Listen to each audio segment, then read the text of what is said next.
Charles Windsor had always believed that fate was something written in ancient books, not something that arrived through the morning mail. The 35-year-old prince sat in his private study at Clarence House, surrounded by mahogany shelves filled with leather-bound volumes on history, philosophy, and architecture. Sunlight streamed through tall windows, casting golden rectangles across the Persian carpet where his beloved Jack Russell Terrier, Freddie, lay sleeping. The morning had begun like any other. Charles had risen at 6, completed his daily exercises, and enjoyed a light breakfast of organic porridge with honey from his own beehives. His private secretary, James Pemberton, had delivered the usual stack of correspondence, invitations, and official documents that required his attention.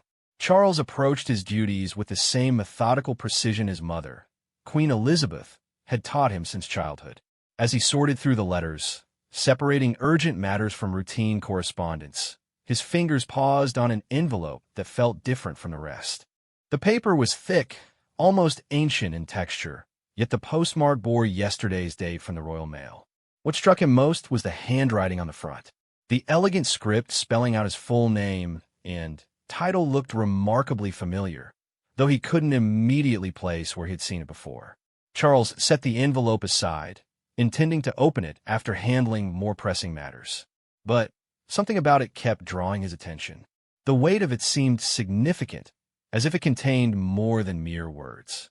After completing his review of several parliamentary briefings, he finally picked up the mysterious letter and carefully opened it. The moment he unfolded the single sheet of paper inside, his world shifted. The handwriting was unmistakably his own, yet the words made no sense. The letter was addressed to himself and dated 25 years in the future. But what made his hands tremble was the signature at the bottom.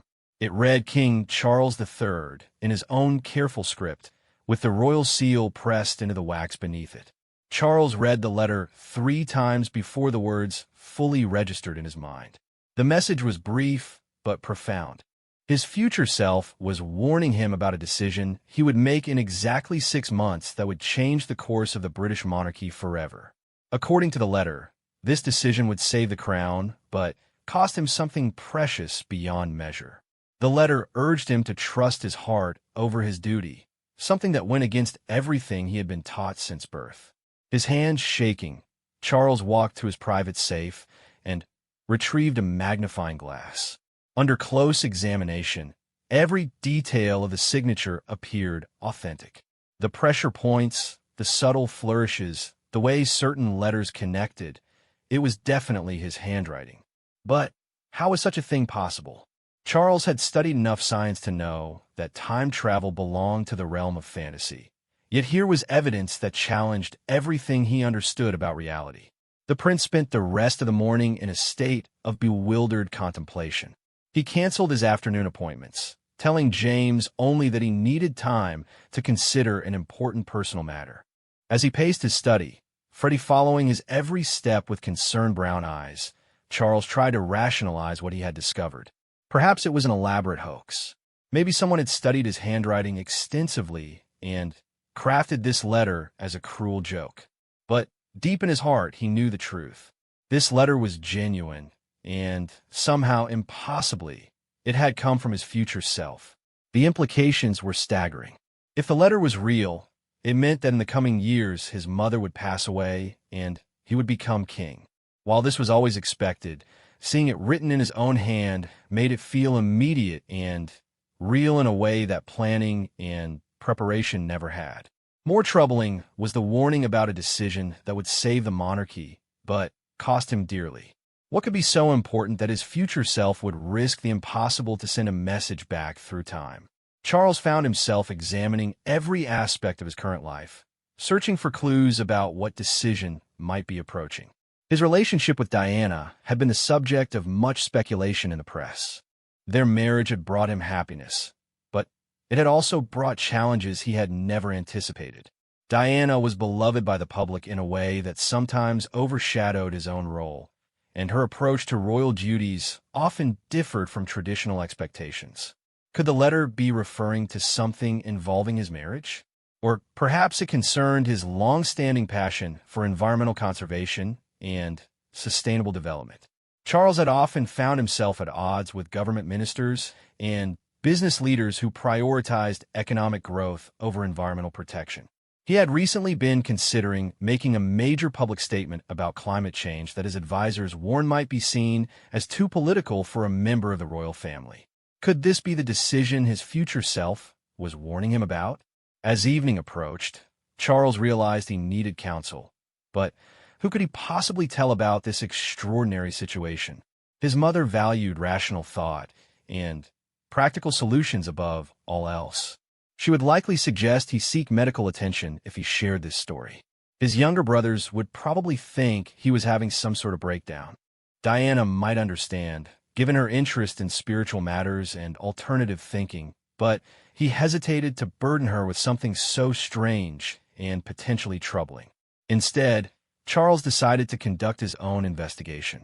If the letter was genuine, perhaps there were other signs he had missed. He spent hours in his study, examining his appointment books, correspondence, and journals for any clues about what might happen in the coming months. He paid particular attention to entries from exactly 6 months in the future, but found nothing unusual scheduled for that date. The next morning brought an unexpected visitor. Sir Christopher Marlowe, the Queen's private secretary and one of the most trusted advisors in the royal household, arrived at Clarence House requesting an urgent audience. Christopher was a man in his 60s, with silver hair and the kind of steady demeanor that came from decades of handling royal crises with discretion and wisdom. Charles received Christopher in his private sitting room, offering tea and trying to maintain his usual composure despite the turmoil in his mind. Christopher declined the refreshment and sat forward in his chair with an expression of grave concern.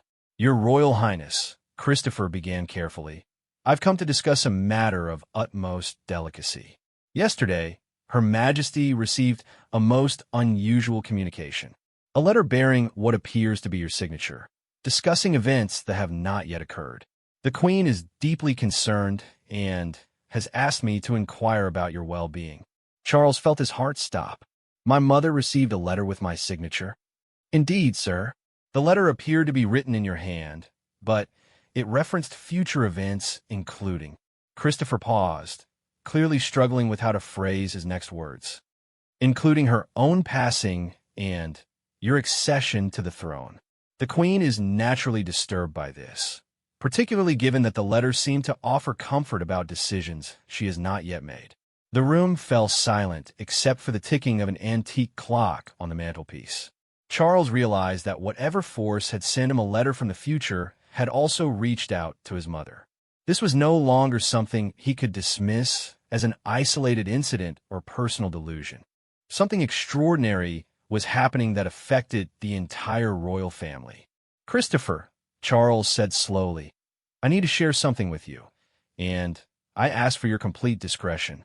He retrieved his own letter from the safe and handed it to the older man. "I received a similar communication yesterday." Christopher examined the letter with the same careful attention Charles had given it. His expression grew increasingly troubled as he read. When he finished, he looked up at Charles with a mixture of amazement and concern. "Your Royal Highness, in 40 years of royal service, I have never encountered anything like this. Both letters appear genuine, yet their existence defies explanation. The question now is how we should proceed." Charles had been grappling with the same question since discovering his letter. What exactly did my mother's letter say? Christopher hesitated before responding. It offered her reassurance about a decision regarding the line of succession.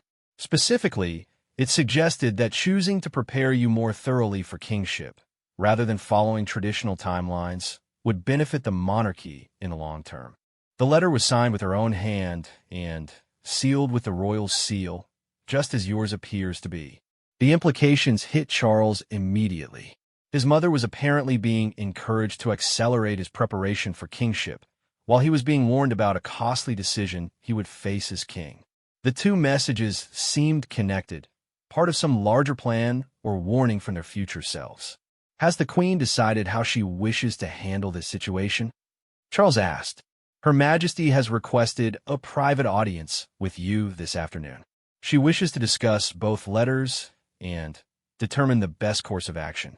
She's also asked that we involve no other staff members until we better understand what we're dealing with. Charles nodded, understanding the wisdom of keeping this matter contained until they could make sense of it. Christopher, in your experience, have there ever been similar incidents in royal history? Unexplained communications or predictions that proved accurate? The older man considered the question carefully. There have been occasional instances of what some might call supernatural events associated with the crown. The appearance of ravens at the Tower of London before significant royal deaths, for instance, or dreams that seemed prophetic. But nothing as direct or explicit as these letters. If they are genuine communications from your future selves, they represent something unprecedented in recorded history. As Charles prepared for his audience with the Queen, he found himself thinking about the nature of time and destiny. Had his future self somehow found a way to send guidance back through time because of the magnitude of the decisions facing the royal family? Or was this evidence of some deeper mystery about the nature of kingship itself, suggesting that the crown carried powers and responsibilities beyond what anyone had imagined? The walk to Buckingham Palace that afternoon felt longer than usual. Charles had had countless private audiences with his mother throughout his life, but this one would be unlike any other. They would be discussing the impossible and somehow finding a way to move forward with wisdom and courage. As he entered the palace through the private entrance, Charles reflected on how this strange turn of events might be preparing him for challenges he could not yet imagine. If the letters were real, then the future held both great responsibility and difficult choices. But perhaps with guidance from their future selves and the accumulated wisdom of the crown, they could navigate whatever challenges lay ahead. The next chapter of this extraordinary story was about to begin, and Charles knew that nothing would ever be quite the same again. Queen Elizabeth sat behind her ornate desk in her private study, the afternoon light casting shadows across her composed features. The room, decorated with portraits of previous monarchs and family photographs, had witnessed countless important conversations throughout her reign. But today's discussion would be unlike any other in the long history of the British crown. Charles entered with the formal bow protocol required, but his mother immediately gestured for him to sit in the comfortable chair across from her desk. The usual formality of their relationship seemed somehow less important given the extraordinary circumstances they faced. "Charles," the Queen began, her voice carrying the measured tone she used when addressing matters of national importance. "We find ourselves confronting something that challenges our understanding of reality itself. Before we proceed, I want to ensure that you are in good health and clear mind. Mother, I assure you that I have never felt more mentally alert. The letter I received has certainly shaken me, but it has not compromised my judgment." Charles paused, studying his mother's face for any sign of her own emotional state. "How are you managing this situation?" The Queen allowed herself a small smile, the first genuine expression of warmth since he had entered the room. "In 70 years of life and 40 years of reign, I have learned that the crown often places us in situations that seem impossible. This merely represents a new category of impossibility." She opened a drawer and withdrew her own letter. "Let us examine both communications together and see what guidance they might offer." They spread both letters on the desk, comparing the handwriting, paper quality, and seals. Every detail appeared authentic. Charles's letter warned him about a decision 6 months in the future that would save the monarchy, but cost him personally. The Queen's letter encouraged her to accelerate his preparation for kingship and to trust his judgment on matters that would arise. "The timing suggests these events are connected," the Queen observed. "Your letter warns of a decision you'll face as king, while mine encourages me to prepare you more thoroughly for that role. It seems our future selves believe that traditional preparation may not be sufficient for what lies ahead." Charles leaned forward, studying the letters more closely. "Mother, there's something else that troubles me. Both letters seem to know things that haven't happened yet, with absolute certainty. They don't speak of possibilities or probabilities. They refer to future events as established facts." "Indeed, which raises the question of whether we are receiving guidance about a fixed future or warnings about potential outcomes we might still change. The Queen set down her letter and looked directly at her son. Charles, if you knew that in 6 months you would face a decision that could save the monarchy, but cost you something precious, how would you prepare? The question hung in the air between them. Charles had been grappling with the same uncertainty since discovering his letter. I suppose I would try to understand what the monarchy might need saving from and what sacrifice might be required. But, Mother, the letter suggests this decision comes after I've become king, which implies. Yes, the Queen said quietly. It implies that my time on the throne will end sooner than either of us might have expected. While this has always been inevitable, seeing it written in my own hand makes it feel immediate in a way that succession planning never has. They sat in contemplative silence for several minutes. Finally, Charles spoke. What does your letter suggest about accelerating my preparation? What additional responsibilities should I undertake? The Queen retrieved a leather portfolio from her desk and opened it to reveal detailed notes she had made after receiving her letter. Your future self recommends that you begin attending all Privy Council meetings immediately, rather than just those specifically requiring your input. You should also start receiving comprehensive intelligence briefings from MI5 and MI6, and begin meeting weekly with the Prime Minister to discuss matters beyond the usual constitutional requirements. Charles felt a mixture of excitement and apprehension. These were responsibilities he had long hoped to undertake, but receiving them under these circumstances felt overwhelming. This represents a significant departure from traditional preparation timelines. True, but if our future selves have found a way to send these messages, they presumably have good reason. Your letter mentions that your decision will save the monarchy. This suggests the institution itself will face some kind of existential threat. The Queen paused, her expression growing more serious. Charles, we must consider what could threaten the very existence of the crown. Over the next hour, they discussed various scenarios.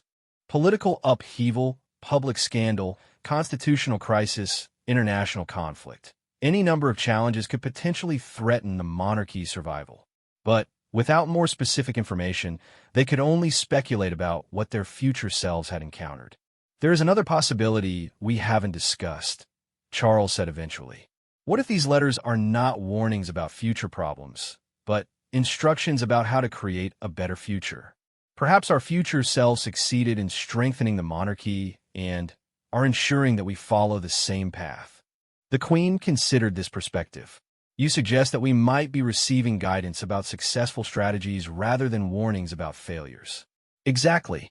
If I'm destined to make a decision that saves the monarchy, and you're being encouraged to prepare me more thoroughly, perhaps we're being guided toward the best possible outcome. Charles felt a sense of hope emerging from his initial confusion and fear. Instead of dreading what's to come, we could view this as an extraordinary opportunity to serve the crown more effectively. Their conversation was interrupted by a soft knock on the door. Christopher Marlowe entered with evident reluctance, carrying another envelope. Your Majesty, I apologize for the interruption, but another letter has arrived bearing the royal seal. This one is addressed to both of you jointly. Charles and his mother exchanged glances. The appearance of a third letter suggested that whatever was happening was far from over. The Queen gestured for Christopher to approach, and he placed the envelope on the desk with obvious nervousness. This letter felt heavier than the previous two, and the handwriting on the envelope appeared different from either of their usual scripts. When the Queen opened it, they discovered that it contained 2 sheets of paper with different handwriting on each. One was clearly Charles's mature script, while the other appeared to be written in the Queen's hand, but with slight differences that suggested it had been written many years in the future. The first sheet, in Charles's handwriting, contained more specific warnings. It described a constitutional crisis that would arise from conflicts between Parliament and the monarchy over environmental legislation. Charles's future self explained that he would need to choose between remaining silent on climate issues to preserve traditional royal neutrality or speaking out to help save the planet, but risking the crown's political independence. The second sheet, in the Queen's, aged handwriting, offered a different perspective on the same events. It suggested that the monarchy's survival would ultimately depend on its willingness to evolve and address challenges that previous generations could not have imagined. The letter emphasized that preserving tradition for its own sake could prove more dangerous than carefully chosen innovation. This provides much more specific guidance, Charles observed. It seems the crisis involves my environmental advocacy and its constitutional implications, and my letter suggests that adaptation may be more important than preservation, the Queen added. These messages seem to be guiding us toward a fundamental transformation in how the monarchy operates. Over the following days, more letters arrived. Each provided additional pieces of the puzzle, revealing a future where the monarchy faced unprecedented challenges, but ultimately emerged stronger through careful adaptation and bold leadership. The letters described specific events, decisions, and outcomes with remarkable detail. Charles learned that his costly decision would involve choosing to publicly support aggressive climate action, even when it meant conflicting with government policy. This choice would indeed save the monarchy by positioning it as a moral leader for future generations, but it would cost him the traditional political neutrality that had protected the crown for centuries. The Queen's letters describe how her decision to accelerate Charles's preparation and publicly support his environmental stance would create a new model of royal leadership that better served the modern world. Together, their actions would transform the monarchy from a purely ceremonial institution into a moral and environmental conscience for the nation. As the letters continued to arrive, other members of the royal household began to take notice. Diana received a letter encouraging her to support Charles's environmental work publicly, despite the political risks.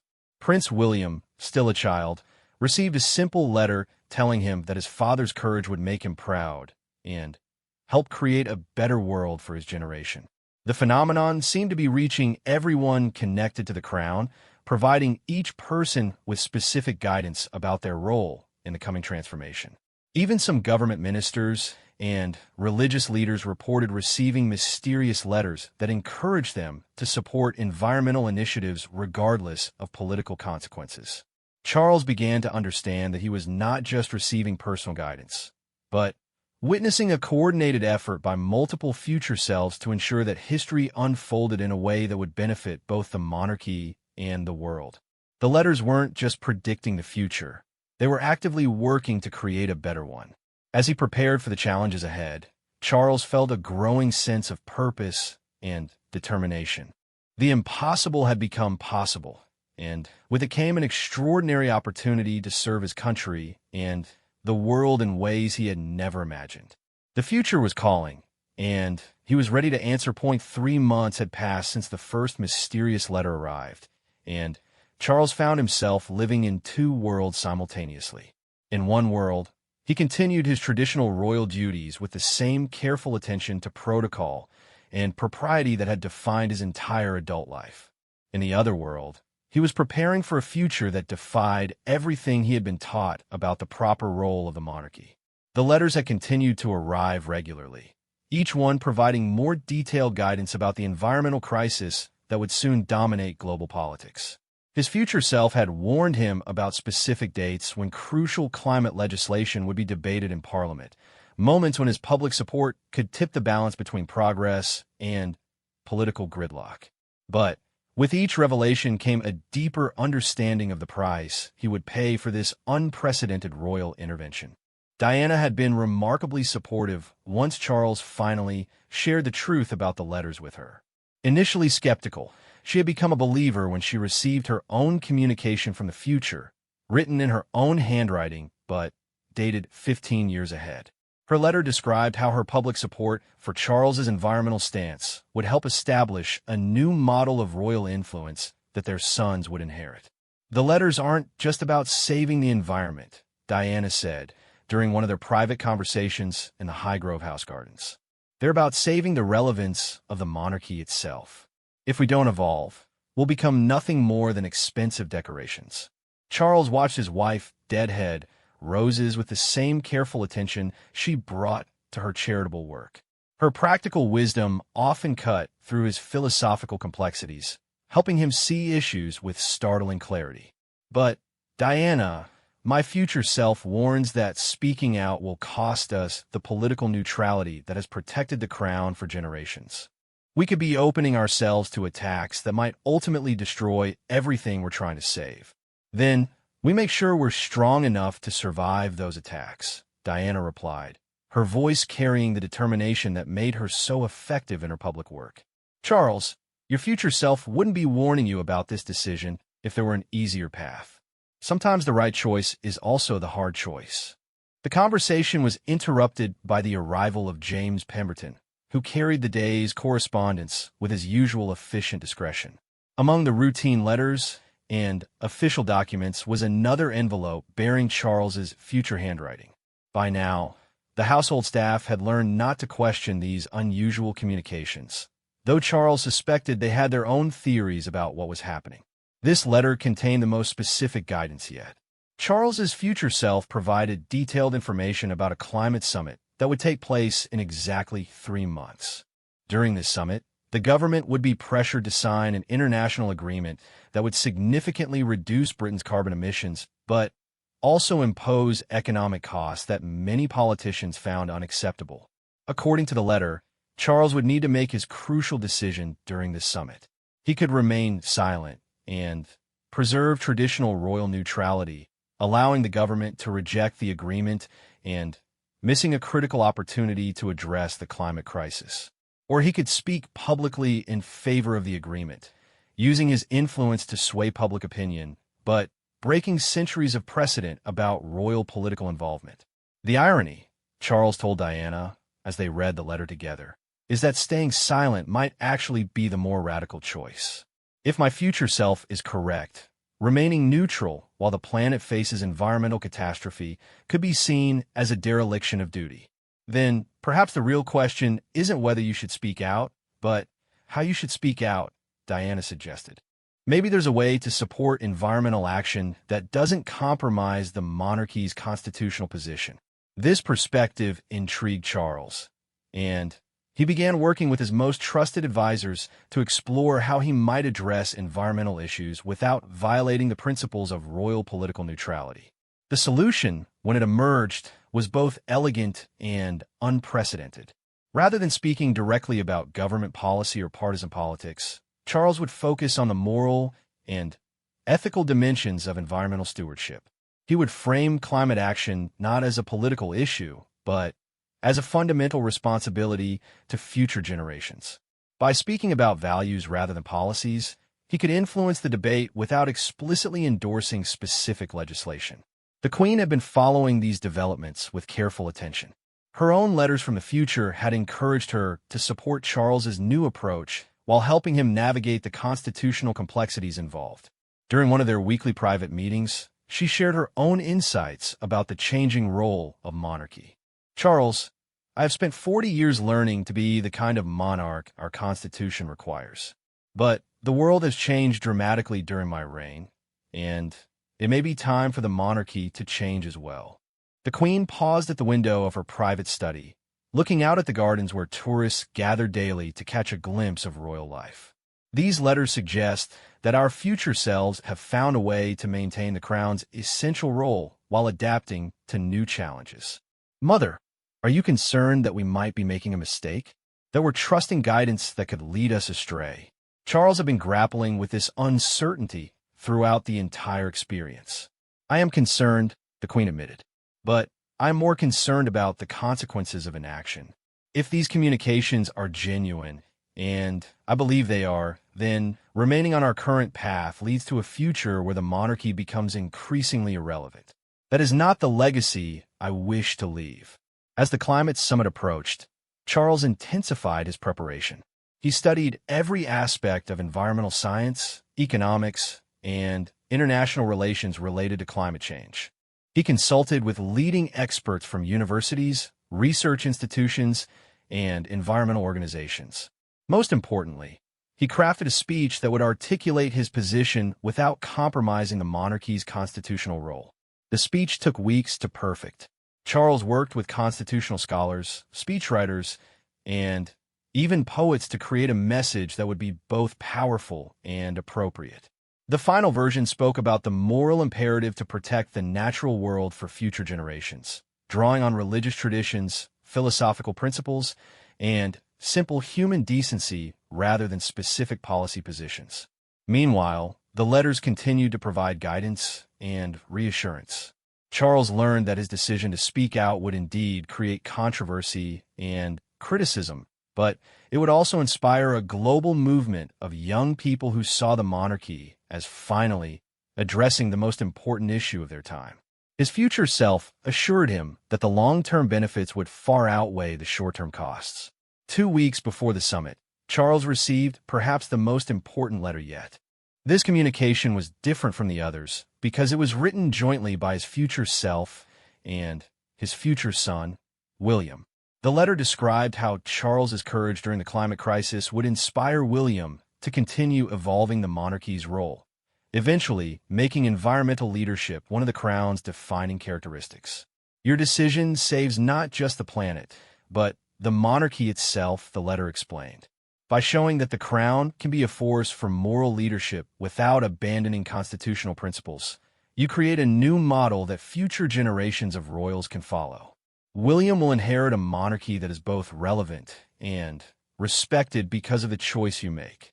Reading this letter with Diana and his young sons, Charles felt a profound sense of responsibility and hope. The decision he faced was not just about his own reign, but about the kind of institution he would leave for his children and their children. The night before the climate summit began, Charles stood in his private chapel at Highgrove House, seeking guidance through prayer and meditation. The letters had given him remarkable insight into the future, but ultimately he would need to find the courage within himself to act on that knowledge. As he prayed, Charles reflected on the extraordinary journey that had begun with a single impossible letter. He had started as a traditional prince preparing for a conventional reign. Now he stood on the threshold of redefining what royal leadership could mean in the modern world. The letters had shown him a future where the monarchy survived and thrived by adapting to new challenges while maintaining its essential character. They had revealed a path where environmental leadership strengthened rather than weakened the crown's position. Most importantly, they had given him the confidence to believe that change and tradition could coexist.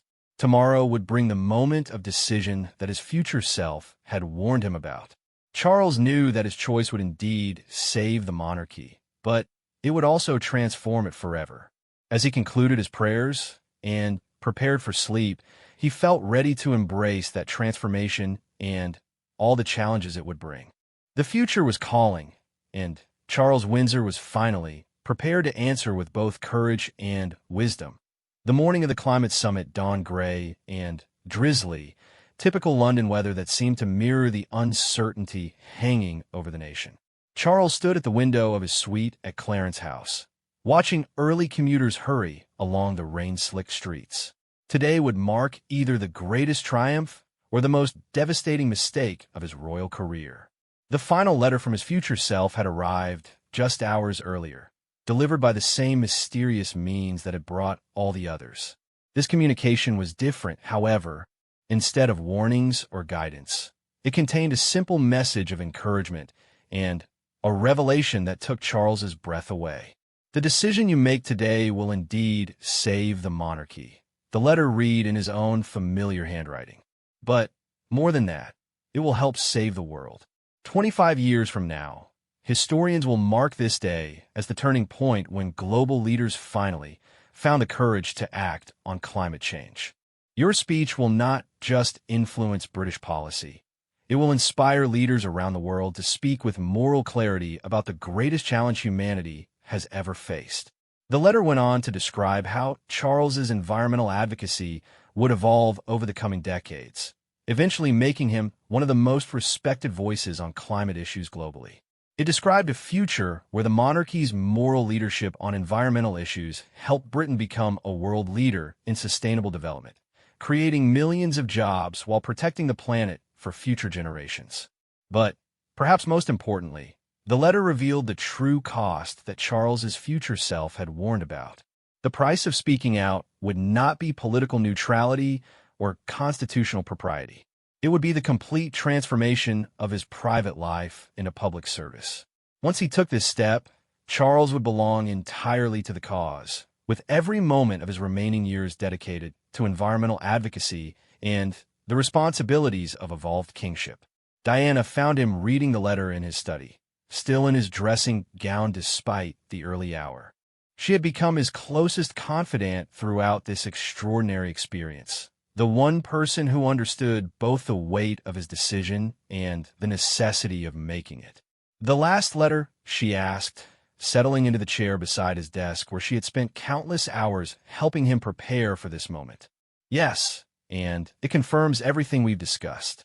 Today's decision will change everything, not just for the monarchy, but for the world."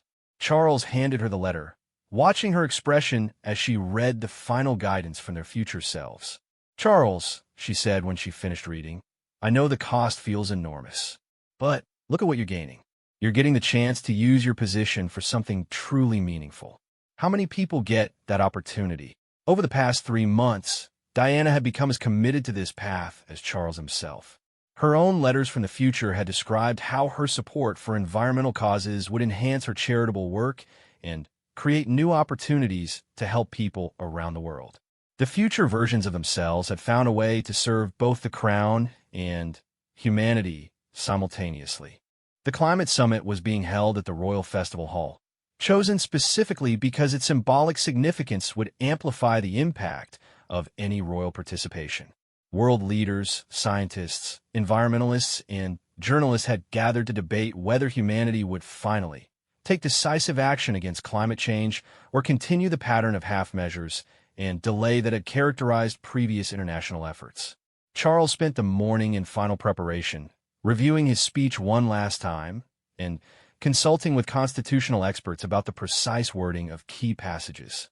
Every word had been chosen carefully to express moral conviction without crossing the line into partisan politics. The speech would challenge listeners to consider their ethical obligations to future generations while respecting the boundaries that protected the monarchy's political neutrality. At precisely 2 o'clock, Charles arrived at the festival hall in the Royal Rolls-Royce, accompanied by Diana and a minimal security detail. The sight of the royal standard flying from the cars had sent ripples of excitement through the crowds of protesters, delegates, and media representatives gathered outside the venue. Inside the hall, Charles took his designated seat in the front row next to other heads of state and government leaders. The formal atmosphere was electric with anticipation. Everyone knew that the Prince of Wales had requested time to address the assembly, but no one outside his inner circle knew what he planned to say. When Charles rose to approach the podium, the hall fell completely silent. Even the most experienced diplomats seemed to recognize that they were about to witness something unprecedented in the history of the British monarchy. Charles looked out at the sea of faces representing nearly every nation on earth, drew a deep breath, and began to speak. Distinguished delegates, fellow human beings, and especially representatives of future generations not yet born, he began, his voice carrying clearly throughout the hall. "I come before you today not as a prince or future king, but as a father, grandfather, and guardian of the natural world that sustains all life on our planet." For the next 20 minutes, Charles delivered the speech that his future self had helped him craft. He spoke about moral obligations that transcended political boundaries, about the sacred duty to protect creation for those who would inherit the earth after them. He drew on religious traditions, philosophical wisdom, and simple human decency to make the case for immediate and decisive climate action. The speech carefully avoided endorsing specific policies or criticizing particular governments. Instead, it challenged every listener to consider what they owed to their children and grandchildren. Charles spoke about stewardship, responsibility, and the moral courage required to make difficult decisions for long-term benefit rather than short-term convenience. "The question before us today is not whether we can afford to act on climate change," Charles said as his speech reached its climax. "The question is whether we can afford not to act. Whether we can look into the eyes of our children and honestly say that we did everything possible to preserve the world that gave us life and wonder. When he concluded, the hall erupted in sustained applause that lasted nearly 5 minutes. Delegates from around the world rose to their feet, many with tears in their eyes. Even the most cynical journalists seemed moved by the moral clarity and passionate conviction of Charles's words. The immediate impact was everything his future self had promised. Within hours, government leaders were announcing new commitments to climate action, inspired by the royal call to moral courage. Social media exploded with praise for Charles's willingness to speak truth to power, while young people around the world hailed the monarchy as finally joining their fight for planetary survival. But the speech also triggered the backlash that Charles had been warned about. Conservative politicians accused him of overstepping constitutional boundaries, while some media outlets questioned whether the monarchy should take positions on controversial issues. The criticism was intense and personal, attacking both his right to speak out and his qualifications to address complex environmental issues. Charles weathered the storm with grace and dignity, neither defending his decision nor retreating from his position. He had learned from his future self that responding to criticism would only escalate the controversy, while maintaining dignified silence would allow his words to stand on their own merit. The long-term consequences unfolded exactly as the letters had predicted. Charles's climate speech became a turning point in global environmental politics, inspiring other world leaders to speak with similar moral clarity about humanity's obligations to future generations.